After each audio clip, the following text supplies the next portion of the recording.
What's up, guys? In this video, I'm going to run you through all of the reasons of why your weight has plateaued when you've tried to lose fat before, why my weight has plateaued, why my client's weight has plateaued before, and then I'll run you through all of the actual actionable steps of how you can fix those. So the way that I'm going to do this is through three buckets. So you essentially have three general topics here. We have physiological, behavioral, and psychological. Now, I'll get more into in-depth there later, but I just want to tell you a little bit about me if this is your first time seeing me or if you don't really know much about my journey. So this is me over here on the left here at 320 pounds, and now I'm right about 215 or so at my lowest. I was about 205. I've just been lean gaining since then. And I have lost 100 pounds completely naturally. No weight loss drugs, no GLPs, no anything, no peptides or anything. And then the last 10 or so pounds was with the assistance of peptides. So I'm saying that to say whether you are trying to do this completely natural or whether I guess you could say it's peptides are enhancements, whether you're doing this naturally or enhanced, I know what the actual issues are with the plateau. So this will be able to help you if whether you're natural or you're enhanced. And yeah, so we're just going to jump straight into this. I'm going to tell you guys a little bit of a story here first, just to give you guys a general idea of what you can do with the knowledge that we are going to give you in this video. Now, I just want to pre-frame this by saying this is going to be wildly different to a lot of my content that I put out. Typically, if you see me on Instagram before, I put out these diet hack videos or these very like high dopamine videos where I'm trying to just grab your attention, give you some kind of crazy fact or some kind of crazy diet hack, and then go on your way and just kind of grab you as a follower. Here is going to be wildly different just because in this video, like I want to dive deep. I want to show you everything. I don't want to just give you a spike of dopamine and then you feel good for a minute or whatever, how long it takes to watch the video, and then you go on with your day and nothing actual changes. I want this video to genuinely be something that will alter the course of your fat loss journey. And I want this to be very helpful for you. So the reason I'm saying that is this is going to be pretty boring, just flat out. This is not going to be very entertaining. If you're expecting something like my other content where I'm like kind of all over the place, I'm super high energy, I'm almost like yelling at you, that is not going to be this. This is going to be very, very educational. I'm going to break down like some somewhat complicated topics here. So this is not meant for the high dopamine, just brain rotted guy. This is meant for somebody who wants to actually use this knowledge, apply it to their life, and get results like I got here or like my client got here in 7 weeks. So you would be best served 100% by just grabbing a pen and paper or something to take notes with, because this is going to be extremely, extremely information dense, and there's going to be a lot covered. And I'm about 4 minutes in right now or so, and I'm expecting this is going to be 45 minutes to an hour, I would guess. I'm not entirely sure. I can't look into the future. So let's just stop wasting time and jump right into it. So this is my client, Daniel. And as you can see, like we've done this in 7 weeks, okay? This is completely natural. There are no enhancements here. There's literally nothing besides what I'm covering in this video. So whether you are using peptides, whether you're using steroids, or whether you're doing this completely natural, like this is what you can do naturally, okay? Now, I'm not going to make any promises here with this video, but take this and apply it to your life. What do you think you'll be able to do after this?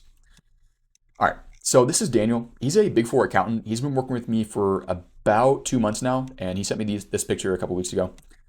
He's 27 years old. He works as a Big Four accountant. He works 12 to 14-hour days, and I say this because he gives everything to his job. There is not a lot much left for Daniel after work, and he's been fighting his weight his entire life. So he's getting off work late at night. He's going to the gym at like 9 p.m. when just about when it's going to close. He's sneaking in like a 30-minute workout that I give him, maybe doing a little bit of cardio, maybe, and he's still making a transformation like this in 7 weeks during the busy season for being a Big Four accountant. All right, so I'm going to keep a lot of his information very confidential because he respects this privacy, but I just want to give you guys a little bit of his story so that you know what to expect here. And what he'd already done, man, he'd lost about 65 to 70 pounds through sheer willpower. He had cut out all of like the foods. He had like done all these like crazy diets, just pure chicken and rice, doing 10-mile runs or whatever it may be. But he hit a plateau. He knew macros. He like knew about the keto diet, like all the crazy fad diets that I don't recommend. He knew about calories, macronutrients, whatever. all of it, right? And he was squeezing in the gym at 9 p.m. because this is the only window that he had. And he still hit a plateau, right? I mean, he's showing up, he was trying, the mirror just wasn't showing the actual effort that he was putting into himself. And so when you're doing everything right and you're getting nothing back, you just start to wonder, like, is this how it's going to be for the rest of my life? Like, he was probably thinking in this point, am I going to be stuck like this forever? Like, is this as good as it gets? You know, you lose 70 pounds, it's a great achievement, but you get here and you want more for yourself, right? And this is kind of the moment where he reached out to me and we knew that we had to make a change. So he told me that Christmas is kind of where, at family events like that, Christmas, whatever holiday you want to give here, food is love. Like, if you do not eat the family food, then they are mad at you, because that's how you show that you love them. You finish your plate, you gorge yourself, you binge eat, whatever it may be. That's how you show love. And plain and simple, he didn't trust himself around that table. He didn't trust himself in that environment. So he chose to stay home alone during Christmas on purpose because of food guilt, because of a lack of control. And this is really what we've been working on, me and him, in our coaching. Not just like fixing his macros, not just fixing his diet, but the actual root issues that I'll talk about in this video. And I want to break this limiting belief for you, because you probably think that you need a new diet, a new meal plan, or a new training plan, right? I mean, some of you, yes, like your plans suck. But for other of you guys, you need something different. You need, like, your genuine want is not just, I want to know what to put into my fitness palettes. You want to see all the effort that you're putting into the mirror. You want to stop being controlled by food. Like, how many times do you say no to a social situation, or you go out and you binge eat and you can't control yourself, and you feel like life is controlling you? Like, the food you eat has more control over you than you have over it. And he wanted to have his life back, plain and simple. He wanted to feel like he was becoming who he was supposed to be. One of the things that he said to me was he just wanted to reach his potential. And I feel like that really, really resonated with me, because that's all that I think about. So what did we do to get this in just 7 weeks difference? Mind you, like, he was completely plateaued here. And then in 7 weeks later, boom, we get this. So let's talk about it. So like I said earlier, we have 3 big buckets of why plateaus happen. We have physiological, we have behavioral, and we have psychological. And the first one we're going to explore is physiological. So these are essentially just things that you can change right now. A lot of guys think that this is the reason that they're plateaued. And to be honest with you, in my experience, about 25% of the time, that is the case. But regardless, like, I'm putting this here first for a good reason, because I want you to understand, like, what you're doing wrong here. I want you to understand what you can apply, and then we'll go into the more theory-based things that could actually be the root issues later. So I want to cover the very applicable stuff first. And, you know, these are very, very straightforward fixes. You're either doing these or you're not. And the big ones come down to water weight, metabolic adaptation, or NEAT reduction. If you don't understand what these truly mean, I'm going to break it down in severe detail. Trust me. All right, number 1 being water weight. So typically this is a short-term issue. Honestly, like, you could have a water weight issue for a day. You could have it up to 3 to 4 weeks though.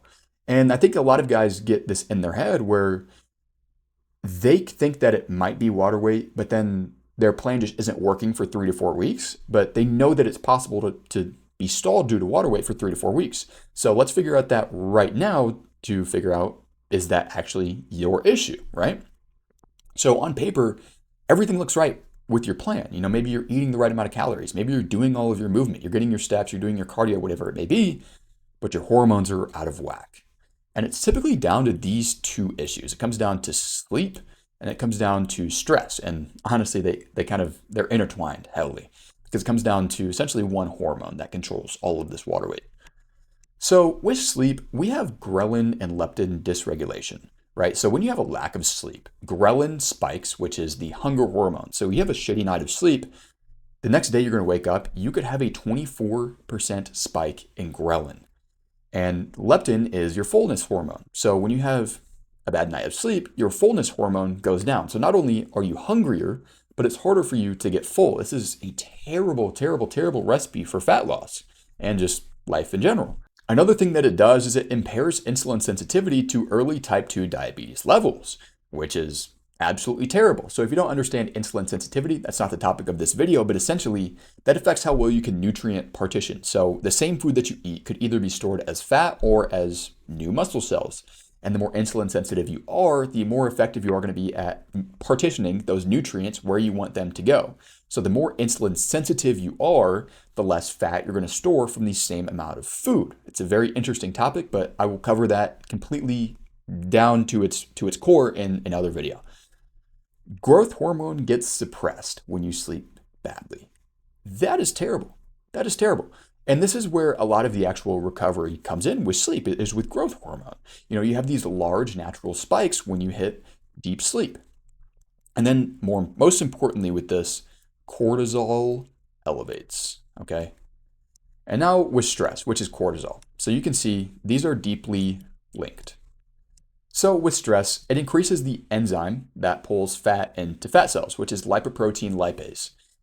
Specifically, this enzyme pulls fat into the abdominal area, which belly fat, beer belly, love handles, whatever you want to call it, that is where it pulls it into where your abs are. And cortisol is catabolic to muscle, which, if you don't understand what catabolic means, means it's an antagonist, right?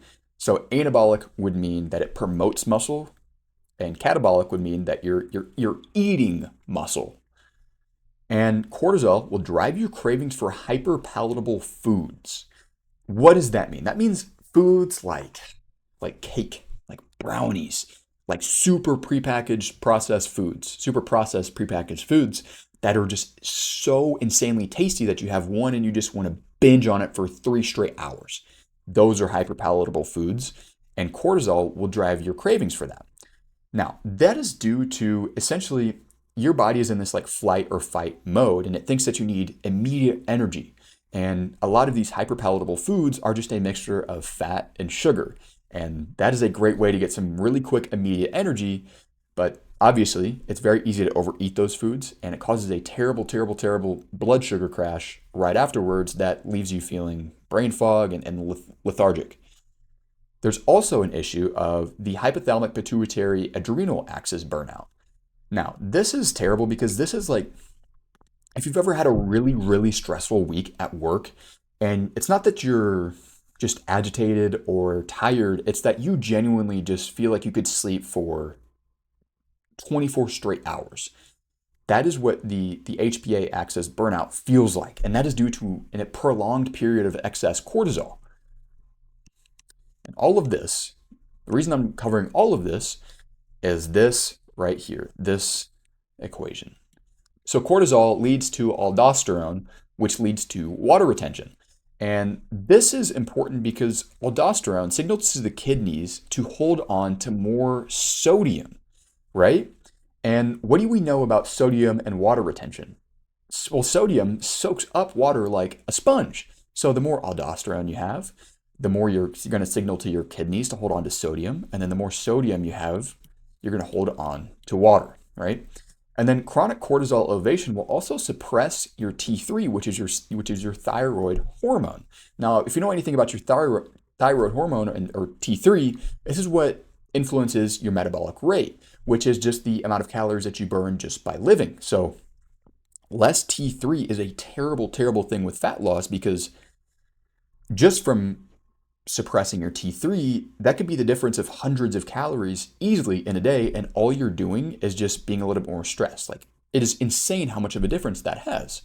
And also digestion suppression. So one of the things that's not typically talked about in fitness circles or online is the effect that digestion has on you being able to lose fat, build muscle, whatever your physique goals are for yourself. So when our digestion is suppressed, this is not something that's necessarily talked about very often in the online fitness space. A lot of it is just focused on calories and macronutrients, which 100% is the big picture. But when you want to talk about actual root issues, sometimes if you have chronically elevated cortisol, your digestion gets suppressed to a point where you're not properly moving the food through your digestive system, which, one, if you're blocked up, this is obviously going to cause you to hold a lot more weight on the scale, because there's more, how do I put this plainly, food matter in your digestive system.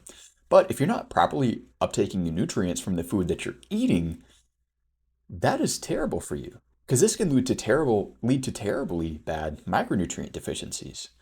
And that is not what we want because if you ever heard this analogy, macronutrients determine how we look, but micronutrients determine how we feel. And if the whole point of losing fat is to look good and feel good, then micronutrients have to be a big focus. And therefore, digestion has to be a big focus, right? So if we do not reduce our cortisol, we're going to run into all of these problems. And all of this causes water retention, causes less calories burned just from living, just from sitting, just from working at your desk, and also a suppression of your digestion. And I want to show you this because this is the actual practical application here. So this is my client Gabe's weight graph. So Gabe is an engineer. He lives in Seattle, and he was telling me like his whole life he's kind of struggled with his weight. You know, he's about 30 years old, and for the past 10 years, he feel like has just been kind of out of control with it. And it's just been slowly creeping up on him. And then in about 4 to 5 weeks, we've got him below his lowest weight in, I believe it was about 5 years.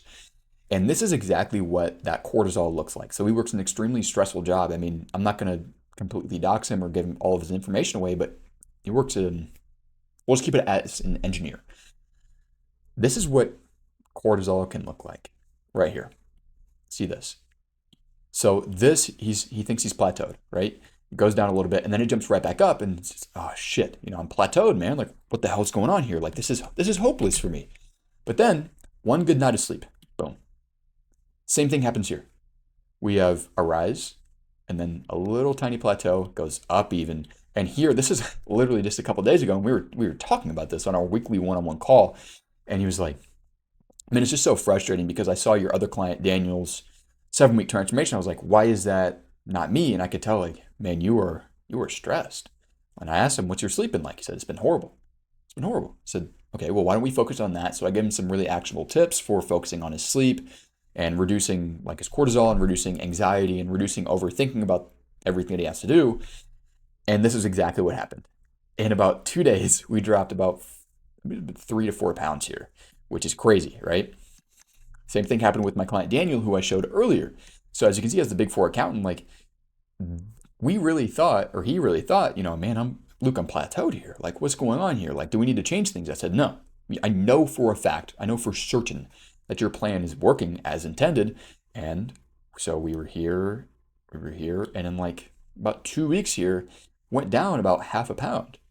And at this point, he's like, not necessarily freaking out, but he's saying, Luke, like, I don't know what to do. Like, I feel like we need to change things. I said, no, please, Daniel, listen to me. Just focus on your sleep. Focus on reducing your cortisol. This is water weight that your body is holding. And I want you to drink more water to flush out that extra water weight. And this is exactly what happened. Exactly what happened. So as you can see, like, these are very real things. This is not theory. This is very, very tangible things that can happen to you. And it shows directly on the scale. So what can you do to improve your sleep and reduce your cortisol? Obviously, with sleep, you want to sleep more hours. We want to use things such as like a sleep supplement with melatonin, along with other ingredients. I can show you guys mine real quick. So this is the one that I use for myself. This is NutriCross Sleep Aid Complex. The big ones you're going to want to look for in here is valerian extract, GABA, hops powder, lavender as well, and melatonin. There's a couple others in here that aren't as impactful as those, but if you're looking for a good sleep supplement, this is a good one. It's quite cheap as well, but those are the big ones you want to look for there. Another thing is reducing the temperature of your sleeping area, right? So if you're going to be sleeping in a colder room, that's going to give you deeper and better sleep. This is because your body temperature has to drop for you to fall into sleep. So when you reduce the temperature in your room, obviously your body temperature is going to drop as well. And it's going to put you into a more relaxed state. So one of the things that is often like people don't understand is counterintuitive is if you take a warm shower before you go to bed, that is actually perfect for reducing your internal body temperature. Because when you take that warm shower, it's going to increase the temperature of your skin. So then the blood comes to the surface of your skin. Then you step out of the shower. It's very, very cold. It's very cool, especially if it's cool in your room. Then your blood temperature cools down. And as it goes back down deeper, then your internal body temperature cools down as well, bringing you into a deeper sleep in a more restful state. All right, that was a lot. Now for stress, obviously there's a lot of stress management techniques here. There's things like number one, reducing your caffeine intake. So this is my pretty fucking sweet Star Wars cup here. Reduce your caffeine intake. So caffeine will put you into that higher cortisol state. It's going to increase your alertness, your awareness, and put you into a more fight or flight state, which is not very good for reducing your cortisol. So another thing that we can do here, this is just more general stress management techniques to reduce our cortisol, remove stressors from our life. So if you're in a very, very busy season at work right now, one of the things that you can do is practice mindfulness techniques. So when you find yourself being overstimulated and anxious or overthinking, and you feel like, holy shit, man, like everything's coming crashing down right now, take a breath, breathe in, and just think about where you are in this exact moment. And that will help reduce your cortisol. It will bring you present into center, slow down your breathing, take a couple deep breaths in and out, and just focus on being present in this moment. Another thing that you can do is just slow down your eating. So this happens also with affecting your digestion quite a bit. The slower you're going to eat, the better your digestion is going to be. And that is a huge part, right? Because like I said earlier, I don't need to go into it again, but with the micronutrients and your body being able to pull those out of food and you being able to actually feel good. So slow down your eating. I don't do this just because I don't find that I actually need it, but if it was an issue for me, I would simply just not look at a screen while I eat. Just be in this super, super relaxed state while you eat. Also allows you to just practice those mindfulness techniques and bring yourself present and center in this moment. Excuse me. Another thing with reducing stress and cortisol, honestly, is just getting more sleep. A lot of people are very, very sleep deprived. They don't know it. I was for about 5 straight months when I was starting up my business. I'm at a much better state right now with sleep. But the more you sleep, the more you're going to be able to reduce your stress, reduce your cortisol. You're going to feel more rested. You're going to have more energy. And eventually, that's going to lead you to stop producing so much aldosterone and less water retention, which could break your plateau like it did for my clients here. All right, now moving on to metabolic adaptation. So this is something that is not really thought about a lot with you guys. So think about this. If you're heavier, you're going to burn more calories just by living, right? So if you're lighter, you're going to burn less. So at a lower body weight, you're going to have a lower BMR, which is your basal metabolic rate, right? I mean, think about it. If you are genuinely smaller, you're going to take less energy to keep alive. So when you lose weight, your BMR is also going to automatically reduce itself. So this is where you're going to have to pull the 2 levers, which I will talk about in a second. But muscle also becomes more metabolically efficient under caloric restriction. So this means that when you are reducing your calories, when you're in a calorie deficit, your body actually becomes more efficient at using that energy within your muscles. The thermic effect of food also drops. So the less food that you're going to eat, and this is kind of separate, the thermic effect of food will drop just from reducing your calories, right? But also the less food that you're going to eat, the less thermic effect it's going to have, just for purely from a volume and caloric intake part. So the thermic effect of food, if you don't understand, is simply just, I'm going to put this simply, the energy that your body takes to process and digest the food that you eat. Very simple. As fat decreases, leptin will decrease, which is your fullness hormone. Low caloric availability also leads to T3 suppression. And what did I say about T3 suppression? Where was that? Over here is that T3 is the thyroid hormone, which directly affects your metabolic rate, which is the amount of calories you burn on a daily basis, right? So these are some serious problems with metabolic adaptation, and we have to address these. These are like the super tangible parts of why you might be plateaued in your weight. Now, moving over to NEAT reduction. This is more of an unconscious behavior change. Now, it's partially in the wrong category here. Maybe it should be in the behavior category, but I put it into the physiological category just because it's something that you do on a daily basis. So if you don't understand NEAT, NEAT is non-exercise activity thermogenesis, which just means that it's fidgeting. It's sitting here at your desk, just like tapping your feet on the floor or kind of just doing this in your chair, whatever it may be for you, it's walking as well. So the less calories that you have, your body is going to naturally, subconsciously just reduce your levels of NEAT. So this could mean you stop tapping your leg on the floor. This could mean you stop walking as much. I've even seen it like explained as imagine if I had to walk up and go to that bookcase right there, which you can't see because it's kind of dark in here, I could stand up and walk over there, or I could roll over there in my chair. And one of those would burn a lot more calories just because I'm up and walking. But if your NEAT is being reduced and I'm feeling generally more lazy, what I'm going to do is I'm going to roll over there. Now think about that for every single action that you take throughout the day. I mean, that could be like the difference of 2 calories there, but over the day, that could be 1 to 200 calories very, very easily. And if we know anything about fat loss, 3,500 calories is 1 pound of fat.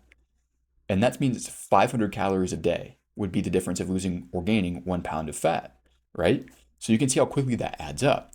Leptin, the fullness hormone, drops, and your brain has evolved to reduce your movement during famines. So think about this, like in medieval times, if you're in a famine, your body has been trained to, oh shit, like the grain's out of the fucking silo. We gotta reduce our movement here. And then physical fatigue as well. So not only just subconsciously, but if you're just generally tired, you're feeling lazy, you're just going to move less. So to fix these two, we have two different levers here we can pull. We have inputs and we have outputs. So inputs, this is very simple here. Inputs is calories, reducing your calories, right? If you reduce your calories, you're going to lose more weight. The more you sleep, that's another input you can control. The more you sleep, we already talked about it, but the less water weight you're going to hold. Nutrient timing. So this is actually, it's not a huge effect, but not something that people typically know about if you're not super into fitness. This is not a nutrient timing video, but I'm grabbing a drink of water here.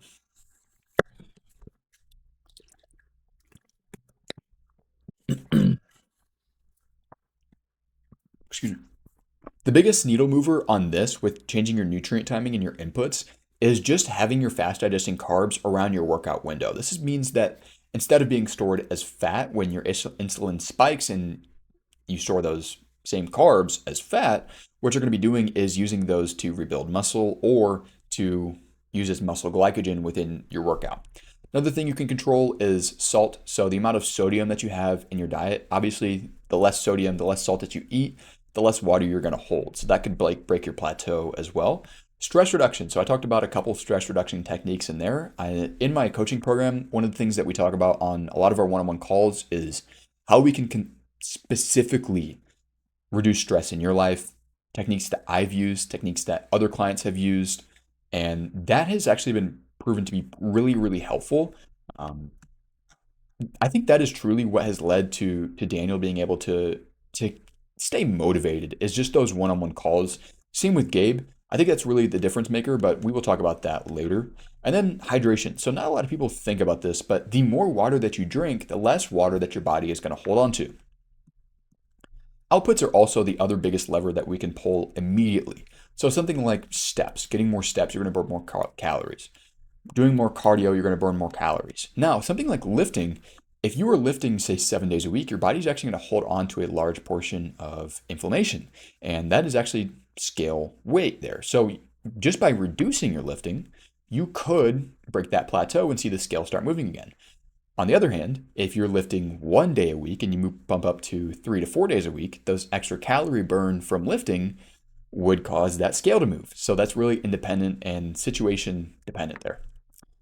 Rest as well. So the more rest that you have, like we talked about over here, the more sleep you have and the less stress and cortisol you have in your life is going to break that plateau. All right. So all of that is typically something that you can kind of just do on your own, right? Like you don't necessarily need one-on-one support to do that, but that did play a large part into breaking this plateau. Now, for the second thing that we did here is behavioral issues. So this is the second two categories here, behavioral and psychological, are extremely, extremely important. And it's not something that's typically covered in fitness videos. So I really, really do want you guys to pay attention here. And this is something that typically you try to ignore. but these are the real root issues. And these are very, very situation specific. So this is more an issue of not being cognizant about your actions. And a lot of guys, like, you may think that you're not doing these, but that's exactly why these issues are present in the first place. Just from not being cognizant, these possibly being subconscious behaviors. So let's get into it. Number one being calorie creep. So if you are not measuring correctly, you're just eyeballing your portions, eventually you're going to gradually increase those portions subconsciously. And you're probably thinking, no, I don't do that. That's the point. Is it subconsciously? It's not something that you are consciously thinking about. You're not doing it on purpose, but it happens nonetheless. And this is why I have my guys send pictures of their food to me sometimes. I want to make sure that week over week, month over month, and if you're on a long enough program, even year over year, our portions are staying consistent and they're staying exactly what I want them to be. So if you choose to eyeball, just make sure you're very, very cognizant of this. So one of the things that would be helpful in this is taking pictures of what you eat over time, actually weighing out your food. And if you work with me, just send me pictures of your food and we can solve this problem immediately. Weekend binges is another one. So oh man, you can very easily wipe out 5 days of disciplined deficit in about 45 minutes. So imagine what you guys are doing in 2 days. Now you're thinking, oh no, I don't do that bad on the weekends. Think about it. If you're not tracking, if you're not, don't have any accountability in your life, if you don't have a plan going into the weekend's events, like, you have no idea. This could be the exact problem. Not even just, oh, I think my calories are wrong, or oh, my body is metabolically adapting to this lower body weight or the less food. You could just be binging on the weekend and not being honest with yourself about it, right? And so one of the things that Daniel had told me was, like, he just wanted to feel like he had control over food again. He wanted to feel like he was in control of his life, and like he could earn that confidence for himself to be the man that he always knew that he wanted to be. But something like a weekend binge was holding him back, right? Because this weekend binge will destroy, if you were cognizant about it, your feelings of self-worth. Because you know, and I'll talk about this later, but you know that it's not good for you. You know that you shouldn't be going out and drinking 16 beers or whatever it is for you, or eating a half of a pizza. But you do it regardless, and that destroys you mentally, right? So having a plan going into the weekend's events is extremely important. And so what Daniel and I have been doing is, anytime that he has a weekend event, to really solidify this and break this plateau immediately, is we'll hop on a one-on-one call and he'll tell me, like, hey, I'm going to my sister's birthday party or whatever it may be. There's going to be these food options. What should we do? I'll give him exact plan and I'll put it as action steps in my app. Or like, he's going to go to a work event. We'll look at the menu, or we'll talk about general ideas that I want him to follow. And what this does, not only does this give him a plan, but it gives him peace of mind. And I think that's really, really important because for guys that know exactly what to do with their calories and their macros, they still overthink. They still get stuck in analysis paralysis, and that destroys them mentally. It leads to inconfidence. And so when you say you want to be a better man for your children or for your family, knowing isn't enough. It's application. And that's why Daniel chose to work with me. So we create plans going into the weekend's event. So the last thing that you're going to want to do when you get out to a work event or when you go to a family function or whatever it may be is think about what's the best food option going to be for me. So think about it ahead of time. Come into it with a plan, because if you're not planning, you're planning to fail. All right, so now for the last one, which is psychological. And I think this is really the most important one. So over here, this is definitely the most tangible. These are more issues of you just not like being cognizant about what you're doing. But these are the root issues. These are the things that destroy guys mentally and leads to them being fat, overweight, and hiding in the mirror for years and years and years of their life, right? So these are issues of long-term failure, self-sabotage, and these are the actual root issues behind weight gain and unconfidence. So one of my other clients, Ryan, just recently joined this past month, and he said, I know what to do. I just can't make myself do it. But I want to be a better man for my kids and show them that whatever you set your mind to, you can do and be a positive influence in their life. Because I was talking about this in one of my reels the other day is, if you know that you want to do something like lose weight and you are actively choosing to put that off into the future until you feel it's the right time, what kind of example does that show for the rest of the people in your life? That you should chase your dreams or that you should put it off and be comfortable with where you're at?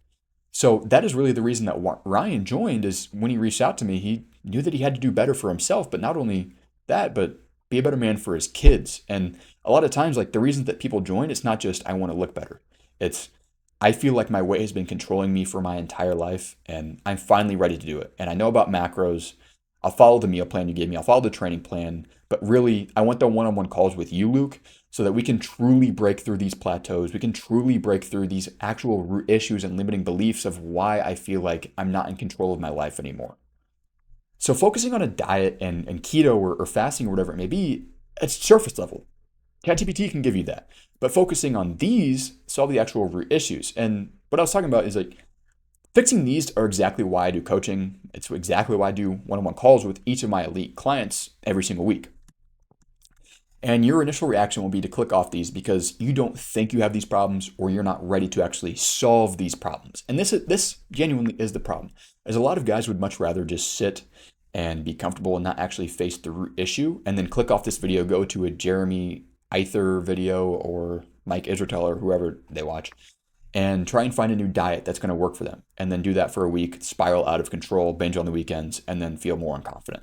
You have to solve these root issues. And I can almost guarantee, I don't like to guarantee things, but I can almost guarantee that if you are failing at weight loss long-term and you're plateauing or even rebounding, you fall into one of these buckets. All right, so let's just jump right into it. The all or nothing bucket. So this is a real reason for why plateaus in quotations, destroy you long-term. It's not the actual plateau that messes you up long-term. It's you spiral out of control at the first sign of failure. One bad thing happens. One day of the scale going up. One day of your meals not being perfect. And this is what you say. Oh, it's all fucked now. I might as well just start Monday.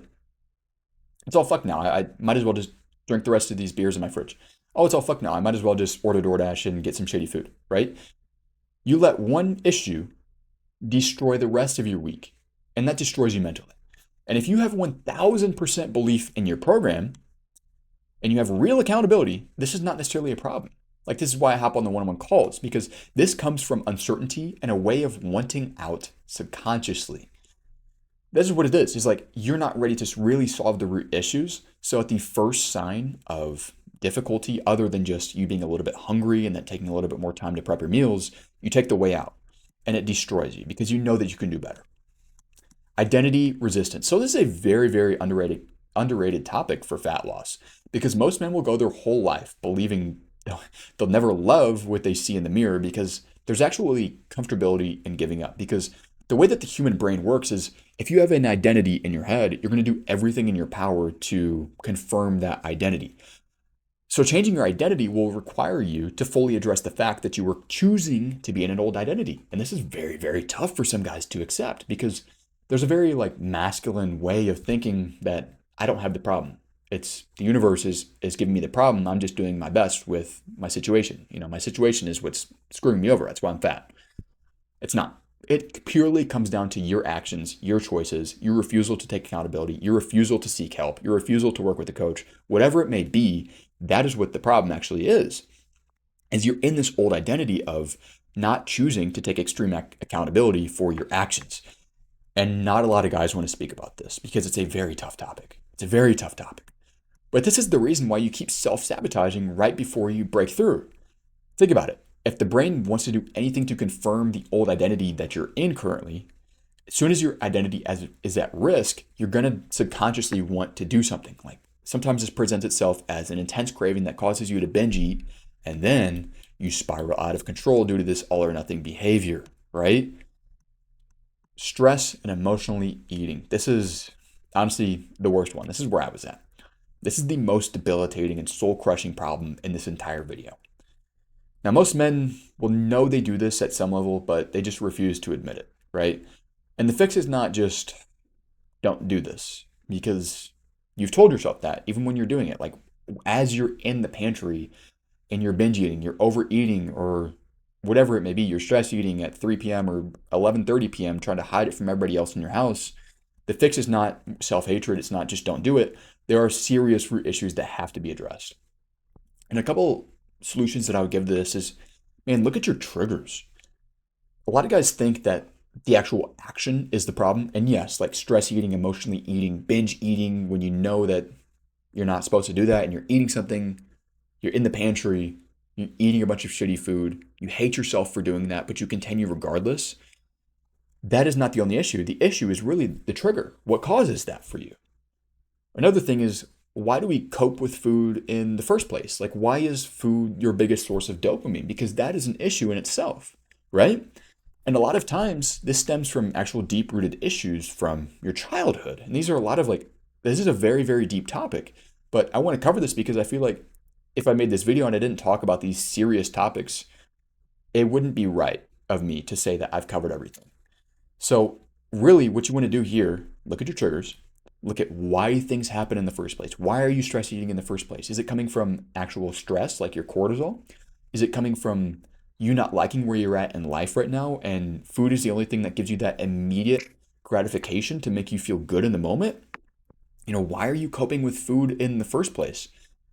Not only is that physically unhealthy, but that's mentally unhealthy because it reinforces this pathway that you don't have all the tools to do that. We have to find better ways to cope with ourselves. We have to find real accountability. And once again, this is why I offer the one-on-one coaching calls for all of my weekly one-on-one elite clients. Is we'll go over these problems here. I can very easily diagnose and say, oh, okay, you're just eating too much. We can fix that. And I'll shoot you a text. But if you want to talk about this for 30 to 45 minutes every single week and figure out, why you've been self-sabotaging for years, that's exactly why people work with me one-on-one. And so for this idea of identity resistance, the solution here is you have to think about the new identity that you want to live in. And this is one of the first things that I do with every single one of my one-on-one elite clients is we will personally on our onboarding call go over your why, your goals, how it would feel to actually reach your goals, how it would feel to not reach your goals. And we'll create this new identity for you to base all of your actions around. So not only are you breaking the identity along the way, but we are forming a new identity for you to step into. And that is truly what leads to long-term progress. You can change your diet, you can change your macros, but if you don't change the identity and fix the issues, this is why you see people losing and gaining the same 20 to 30 pounds for years, and they call it that their metabolism is just slow. But in reality, they're self-sabotaging and they're unable to switch their identity and step into a new one. They're unable to hold themselves to a higher standard consistently. And it's all or nothing mentality, man. Like I said, this comes from uncertainty and wanting a way out subconsciously. And I think you have to be very, very honest with yourself. And you have to have the pattern interrupt in these moments. And this is why I text my clients about every other day or every 3 days is once I see this all or nothing thing happen, like I see them miss a couple meals or miss a day or miss 2 workouts in a row, I text them. We have to break the pattern immediately, man. And that is where the accountability part of my program comes into. It breaks this all or nothing mentality and the certainty in my program because I will instill so much certainty in what we're going to do works for you.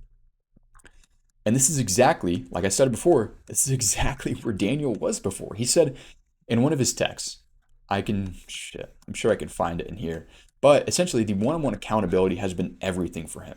It's been so much deeper than just me texting him. It's been like, for the first time in his life, he's been able to push past these plateaus. He said he wouldn't have been able to do this at all by himself without my help. And I think that's really important because he's been putting in so much work. And I think it's funny that he credits a lot of me for that. But regardless, this all or nothing mentality has to break, man. Has to break. And the way you do that, you have to find real certainty. You have to ask yourself why you're wanting a way out subconsciously. Are you just wanting to take the easy way out, or is there something deeper in there? Is there something, like I said, with stress and emotional eating that we need to handle? Like, why do we cope with food? So there are a lot of deep-rooted issues here, and it's very, very hard for me to give you very actionable advice here because these are all very situationally dependent, and it's why I offer one-on-one coaching. So after all of that, that is really essentially how we break up any plateau. So any plateau is typically covered by these 3 buckets: physiological, behavioral, and psychological as well. And I put this little kind of flow chart here just because I think that this explains a lot of where guys are at. So whether it starts with poor blood sugar management or a stressful job or poor sleep, high cortisol, leads to stress eating, leading to you feeling guilty for that stress eating. Then you spiral out of control, leads to weight gain. Or you spiral out of control, which leads you to stress eat again because of that guilt from the spiraling and stress eating in the first place. More guilt, more spiraling, weight gain. Poor blood sugar management leads to brain fog, lethargy, feeling generally sluggish or slow, feeling like you have no energy, feeling like you're not the man you used to be, having these crazy sugar cravings, and that leads to poor food choice, which again leads to poor blood sugar management, but also leads to weight gain, right? A sedentary job very easily leads to weight gain. All of the guys that I work with work sedentary jobs, like engineers, sales VPs, software developers, all very, very sedentary jobs. And a lot of the guys that I have worked with are in these exact spot. And you have to break this if you want to actually make a long-term change, is you know exactly what to do, but you're still researching. So by research, I mean you go to ChatGPT, go to Reddit, go to Google, or you buy somebody's shitty $20 meal plan PDF because you think that knowledge is the issue. When in reality, sure, we can always have you learn more. We can have you be more knowledgeable. But this leads to analysis paralysis because you always think that there's something out there within your plan that you're missing, that there's always going to be a broken link, which a lot of times there is, but too much analysis paralysis, too much research leads you to spiral again, and that leads to weight gain. And what does weight gain lead to? It leads to unconfidence, leads to directionless, leads to lack of self-control and just generally feeling sluggish and slow. And then you wake up 5 years down the road and where the hell did all this go? And that leads you to find dopamine as a food source, which is exactly the stress eating, emotionally eating over here. So I put this because awareness is everything. And once you're aware of this cycle, it becomes so much easier to break out of it. So now that you have all of this, I do have an offer for you. So this is my client, Daniel, like we talked about earlier. He did this in 7 weeks after working with me one-on-one. This is my client, Matt, who did this with me in 7 weeks after working with me one-on-one. He's a sales VP at a very, very stressful sales role. And we've been able to clear out so much inflammation of him. He feels so much better. Same with Daniel here. Look at the muscle. Look at the inflammation we've cleared out. Look at the belly fat we've cleared out in just 7 weeks. This is my own transformation. My girlfriend and I have lost 140 pounds together. And this is just another one of my one-on-one clients that I threw in here. And he is an engineer at a very, very large corporation that I'm sure you have, I don't want to give it away, sure you have encountered before. And he was able to do this. And this is all just the power of the system that I run. It's extremely simple, and you can see all of the all of the text here. I'm not gonna like go through all of these, but these are all from like our group chat or from one-on-one text with me. So you can see like, look at the meals that these guys are eating. These guys, pancakes and bananas and jam. We've got, it's like, what are we looking at here, Tim? So chicken orzo with sun-dried tomatoes and spinach. So as you can see, like this works for so many people, and it especially works. The guys that I like to work with are guys like me, guys who are working stressful jobs, guys who generally know what to do, but they feel like they were missing a link in their life. They feel like if they just had the one-on-one accountability, or if they just had access to a plan that worked for somebody else, then they would finally be able to feel like their old selves again. And they would feel like they're finally a good example for their children, for their family, and for everybody else in their life. And I think there's something very, very debilitating about this process right here, the stress, emotional eating cycle. And that is who I really want to work with, because I know I can help you break that. As you can see, like these are weight loss graphs. So everybody's weight loss looks different here, right? So you have kind of a generally pretty smooth one. You have one that's extremely aggressive. You have one that, holy shit, like what's happening here? You stick with the plan. You know that my plan works for you. We reduce your stress. We increase your sleep, reduce your cortisol, and I implement some other things within my program. And guess what? The weight just drops off like freaking butter. All right. And as you can see, like there's always highs. Then we stick through it. Accountability, boom, huge new low. Highs, huge new low. Highs, huge new low. As you can see, this is a very long-term one and pretty smooth. So as you can see, like I've worked with a variety of guys. I know I can get you, well, I won't say I know because I don't know you, but if you want to work with me one-on-one, we will help you reach your full potential. I'm not just going to help you out with macros. I'm not just going to help you out with a nice training plan. Like obviously, I know what to do with training. I know what to do with macros.